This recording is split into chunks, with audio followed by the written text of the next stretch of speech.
Beberapa lembaga survei telah merilis hasil elektabilitas bakal calon wali kota dan wakil wali kota Makassar untuk periode 2020-2025. Salah satu nama yang muncul yakni Andi Rahmatika Dewi yang identik disapa Cicu, Ketua DPD Partai Nasdem Makassar. Namun, dijumpai di kantor DPRD Sulsel Senin 16 Desember 2019. Cicu masih enggan menyatakan diri untuk maju dalam Pilwalkot Makassar meski namanya masuk dalam bursa perebutan kursi wakil wali kota.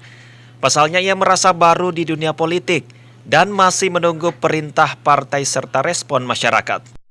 Kalau saya pribadi saya ikut apa yang menjadi perintah partai, apakah kita diharuskan untuk maju atau tidak, sambil kita juga melihat respon masyarakat seperti apa sejauh ini. Kalau memang masyarakat masih menginginkan ya kita maju lagi, tetapi kalau memang tidak ya kita mengabdi saja di DPR sementara. Tapi sikap itu Bu sampai bulan berapa? Saya pikir tahun depan akan mulai semuanya akan jelas ya. Sekarang kan semua masih bersayap jawabannya.